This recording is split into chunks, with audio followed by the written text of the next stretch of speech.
जो वंदे मातरम आज सहजता से हम लोग बोल लेते हैं, इस वंदे मातरम बोलने से आज वर्तमान में राजनीति होने लग गई है। वंदे मातरम बोलने वाला फलाना पार्टी का, ढीगरा पार्टी का, फलाना संप्रदाय का, ढीगरा संप्रदाय का।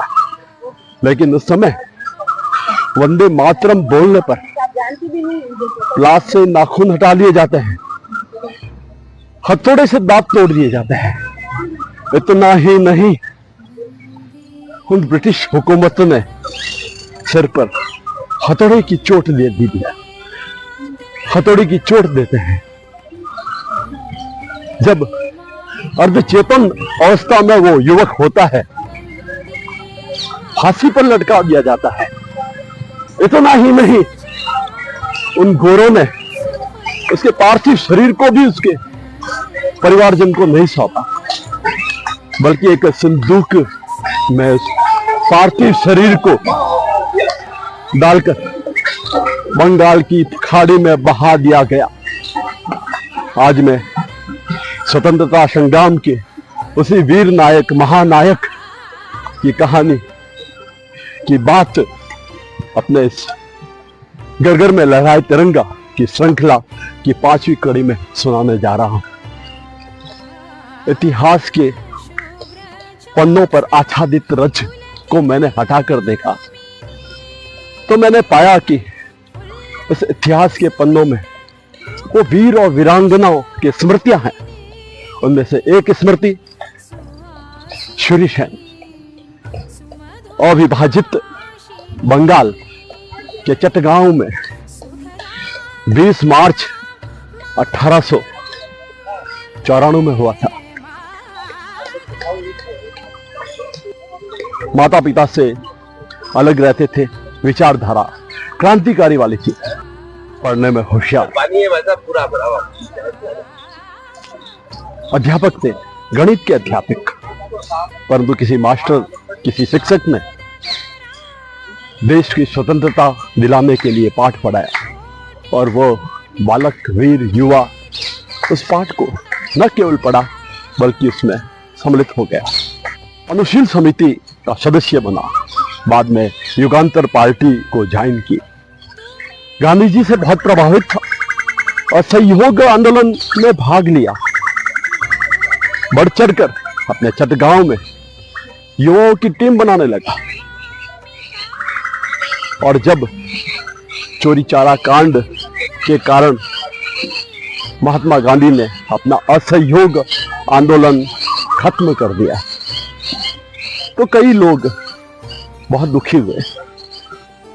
वो जानते थे कि गांधी जी है वो हमको आजादी दिला देंगे, लेकिन उनका असहयोग आंदोलन बंद कर देना लोगों को प्रेरित किया कि अब हमारी आजादी इस अहिंसा से नहीं मिलेगी, हमें शस्त्र उठाना ही पड़ेगा।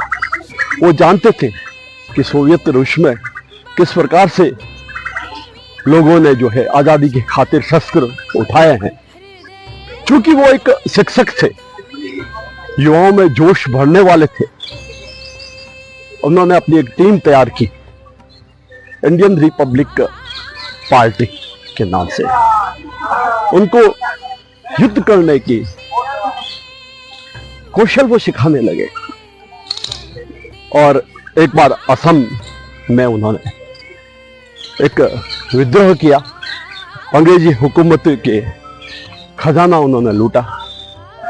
ये सब असहयोग आंदोलन के बाद में, वहां से निकलने के बाद में ऐसा हुआ था। 2 साल की उनको कारावास हुई, जेल में उनको डाला गया।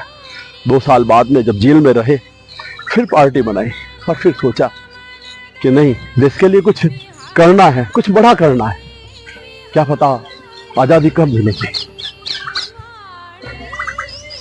इतिहास को पढ़िएगा, आजादी तो हमें मिली थी 1947 में, लेकिन उन्होंने चटगांव में ऐसा विद्रोह किया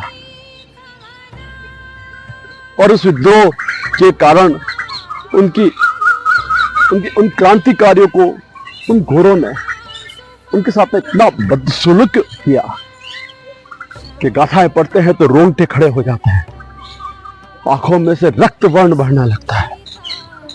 मैंने पढ़ा है कि तिरंगा ऐसे ही नहीं हम लहरा रहे हैं, न जाने कितने शहीदों की रक्त से रक्त रंजित है ये तिरंगा। और चटगांव में एक विद्रोह किया जो इतिहास में आज भी अमर है, अजर है। तिरंगा लहराया उन्होंने, विद्रोह भी हुआ था। क्योंकि सुबह का वक्त है, मुझे वॉकिंग करते करते ये सारी चीजें बोलनी होती है। इस राष्ट्र में जयचंद की कमी न थी। उस समय भी एक जयचंद है, नेत्रसेन। जब छुरीसेन को पकड़ा नहीं जा रहा था, 10,000 रुपए का इनाम उन पर घोषित किया था। पैसों की लालच में नेत्रसेन ने मुखबरी की, ब्रिटिश सरकार को बताया कि छुरीसेन मेरे घर में छिपा हुआ है। जनवरी 1933 में उनको गिरफ्तार कर लिया गया और बाद में, एक साल बाद में 12 जनवरी 1934 को उनको अधचेतन अवस्था में, चूंकि मैंने पहले बताया था कि उनके प्लास से पकड़ से जो है नाखून खींचे गए, हथौड़े से दांत तोड़े गए, सिर पर हथौड़ा मारा गया। और जब वो फिर भी वो बोलते रहे वंदे मातरम, वंदे मातरम, वंदे मातरम। बंगाल के जो थे ना, नेताजी सुभाष चंद्र बोस, शरद चंद्र बोस, विपिन चंद्र पाल,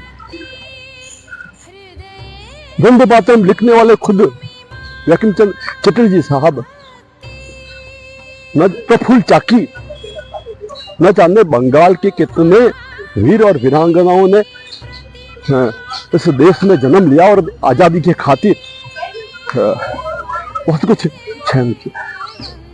मैं इतिहास पढ़ता हूं और जब पढ़ता हूं तो अपने आप को वहां पर मैं पाता हूं। आजादी यूं ही नहीं, ऐसे ही नहीं। खैर, उनको वो जब गिरफ्तार हो गए, यातनाएं उनको दी गई, तब उनके जब साथी थे, नेत्रसेन को नहीं छोड़ा उन्होंने। साथी गए और उनकी पत्नी की मौजूदगी में उनको उन्होंने गोली मार दी। बाद में ब्रिटिश पुलिस आई, पत्नी से पूछा आपके पति नेत्रसेन को किसने मारा? वो वीरांगना थी, भले ही उसका पति मुखबरी की, भले ही वो पति जो था वो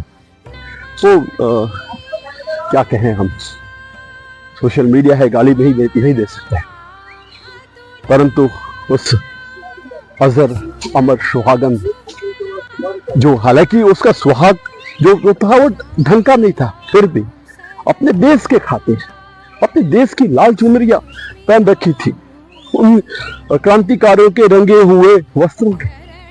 उन्होंने कहा मैं मरना कबूल कर दूंगी, परंतु उनका नाम मैं जानते हुए भी नहीं बताऊंगी। खप गए ब्रिटिश सरकार, ब्रिटिश हुकूमत, परंतु उस नेत्रसेन की पत्नी ने हमारे क्रांतिकारियों के नाम नहीं बताए। वंदन है ऐसी महिलाओं को, ऐसी मातृशक्तियों को। तो ये थी छोटी सी कहानी। आप विस्तार पूर्वक यूट्यूब पर या इतिहास के पन्नों पर छुरीसेन को पढ़िएगा, मास्टर छुरीसेन को पढ़िएगा, बहुत कुछ आपको सीखने को मिलेगा। और छुरीसेन जैसे अनेक महारथी हुए, महानायक हुए, जिन्होंने इस देश को आज़ादी दिलाई। इसी आज़ादी का जश्न आप और हम मिलकर आने वाले 15 अगस्त 2025 को मनाने वाले हैं। तो मेरा आपसे निवेदन, पूर्व की बात निवेदन कि आइए इस बार भी आप अपने घर की छत पर शान से सम्मान से तिरंगा लहराएं। जय हिंद, जय भारत, वंदे मातरम। आने वाले कल फिर मिलेंगे किसी नई कहानी के साथ, किसी क्रांतिकारी के साथ। मैं एक बार फिर राष्ट्र के वीर नायक छुरीसेन जी को